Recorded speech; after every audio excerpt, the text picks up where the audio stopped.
And, you know, like, especially trying to drop boom bap style hip-hop right now, like, not a lot of people are appreciating that shit.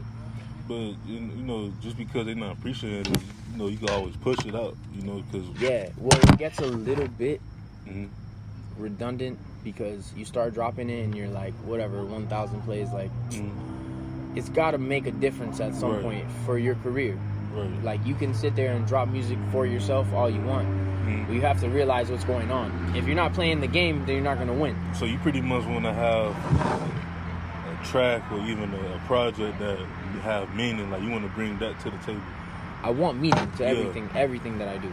Right. I just want to be able to relate to as many people as possible while still giving the messages that I want to give.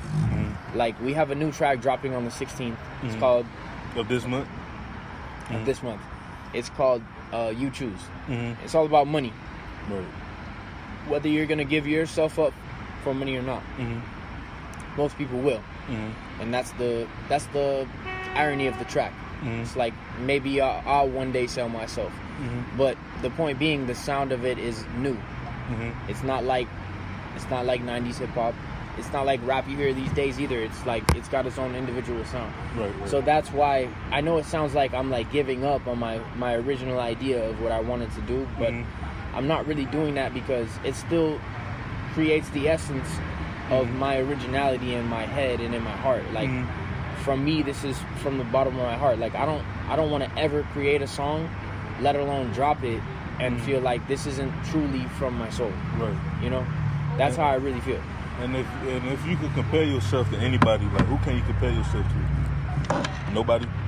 I would love to say names, but I don't do that because I don't want to, like, I mean, if you really want names out of me, I'll give them to you. But the thing is that, like, I have no right to compare myself to the people who I look up to, you know? Right. Ain't nothing wrong with that. At one point in time, I compared myself to Drama. But I didn't really talk on the mixtapes. I just did the drops and everything. Right. The work ethic, I was like, I can see myself like him in a way. Right. But just, with respect, of course. You know what I'm saying? So, yeah. It's more of like, I could say this. I have the aspirations to be compared to J. Cole or Kendrick Lamar or even Lil Wayne in some ways. Those are my aspirations.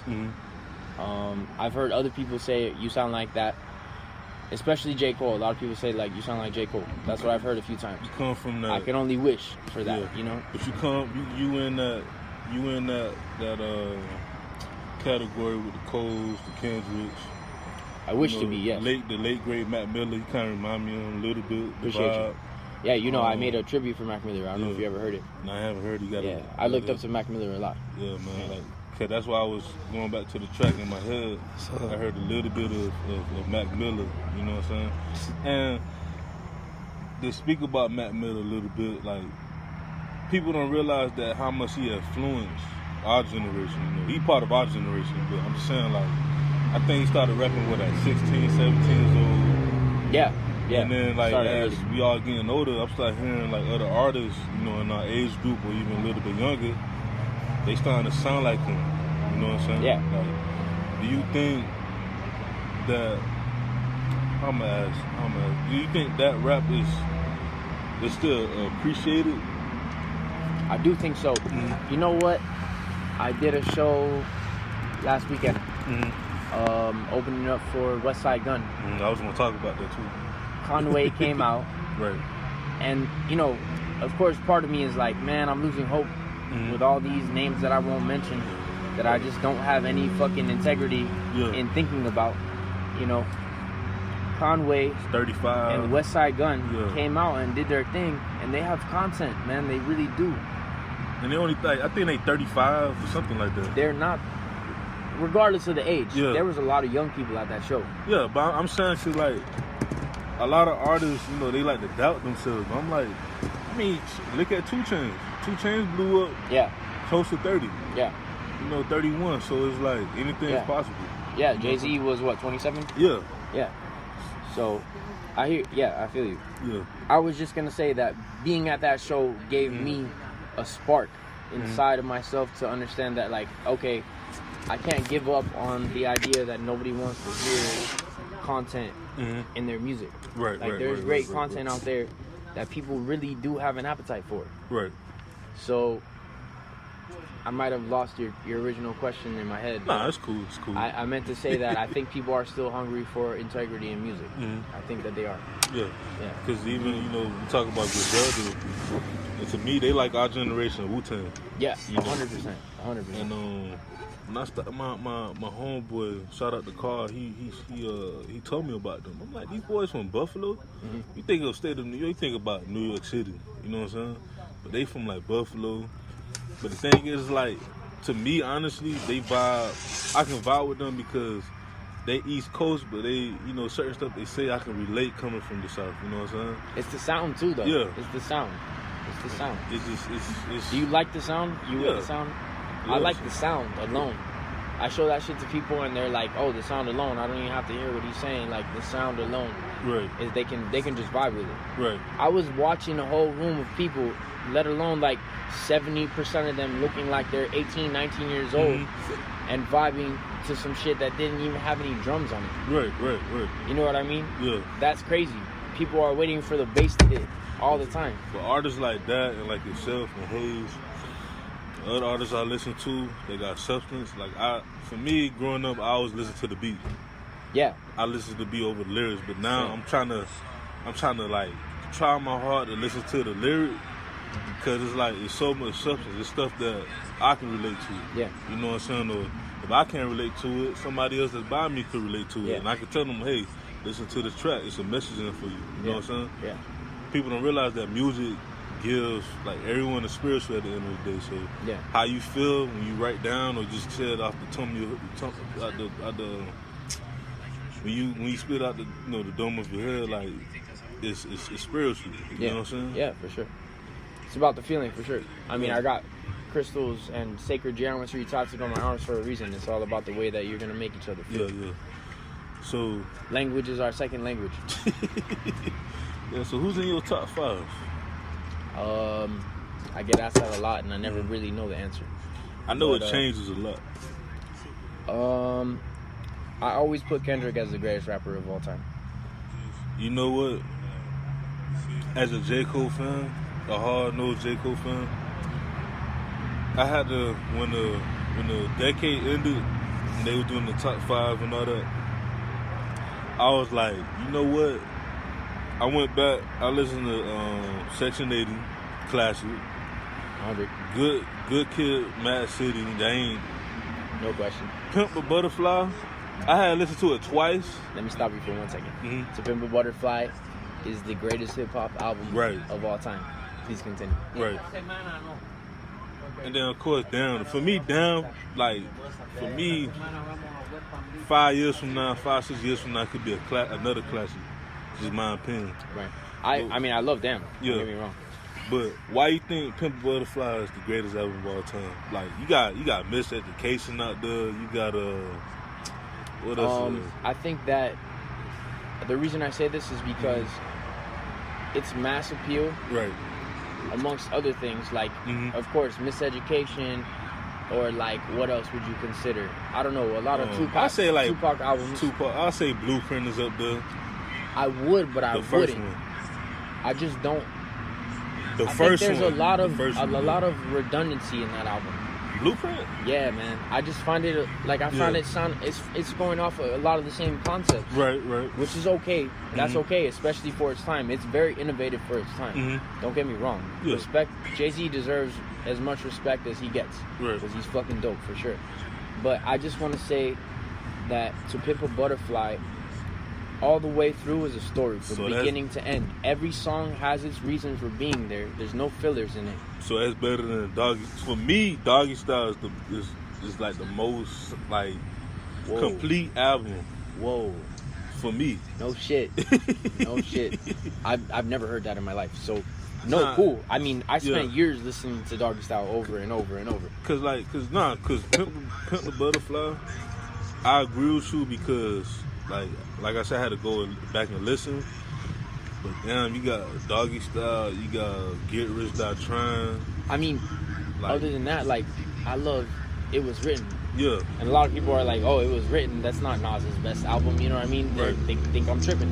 I'm a huge Nas fan too. Right. Like if I'm not giving it to Kendrick, I'm giving it to Nas. Right. That's how I feel. But I just think that it was so beautiful. It's like the fucking poem that was given piece by piece throughout the fucking album. Right. And at the end of it, he spit the whole poem.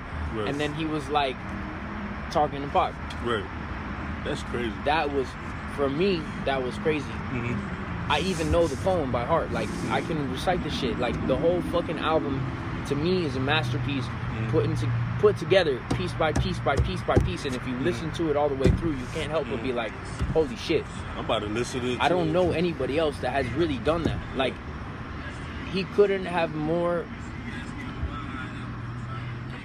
I don't know how to put the words together, but like, he couldn't have portrayed a piece of work as like a visual representation better than by saying that poem throughout each song and adding just a little bit each time and then saying the end of it after, which is one of my favorite hip-hop songs of all time, which is Mortal Man. The words to that song, for me, gorgeous. Saying the whole poem after Mortal Man and then realizing that he was talking to Pac the whole time. That's crazy. I can't. Shit blew my mind. And let me tell you one last thing. The first time I heard To Pimp a Butterfly, I was like, I don't like this. I have to say that. I was like, I ain't say I didn't like it. I was just like, I can't. It's some, like, I can't. It was like how people felt about, what was the last J. Cole album? The one before the KOD? Or For Your Eyes? For Your Eyes. Yeah. To me, I liked it because at the time, me and my wife was fiance at the time. We just moved in. Okay. Now, like, every song he's talking about, like, folding up clothes and shit, I'm like, I can relate to that. You know what I'm saying? Yeah. Then I went back to it, I love it. You know what I'm saying? Because it's like, I'm married now. Like, I can just play this shit in my house and it's cool. A lot of people said the same thing. Pimp the Butterfly, I give this shit like a 6 out of 10. But then when I went back to it, it's amazing. Like, when people tell me they don't like the album, I'm like, just go listen to Mortal Man. And if you don't like it after listening to that, respect. But if you hear that and you don't like it, then fuck you. Right. That's how I feel. Like, when shit hit the fan, is you still a fan? Once you look to your left and right, make sure you ask your friends. That shit is crazy, bro. That's a life lesson in one song. Like, anybody could apply that to their life. Yeah, like I said earlier, like, artists, you know, I don't want to say rappers no more. I just say artists because, you know, y'all, like I said, y'all spiritual. I say artists because there's rappers that are not rappers, so I call them artists. Yeah, so they don't rap. But even the ones who are, you know, the lyrical ones, I'm like, to me, y'all artists, but in a respectful way. Not. No, I appreciate that. You know what I'm saying? Not because like, oh, you do this for the club and shit. You pop, like, no. It's an artist. Artists is like Drake. Drake could do everything, but it's artists like Jay-Z's, the Nas, the Kendricks, the Coles, the Big Crits, the Rhapsody. Rhapsody to me. Fuck with Big Crit too, and Rhapsody. Man, and that's what I was talking about. Like, they too, they come from the South as well, and like, you know the history. Everybody thought we couldn't rap. Look at 3 Stacks. He opened up the doors for is one of the best rappers of all time. Right. You know what I'm saying? Of all time. So it's just, he's up there, top 5. I gotta consider him for sure. Yeah, cause you know what? Someone said it best. I think it was Joe Budden, and I didn't even realize it.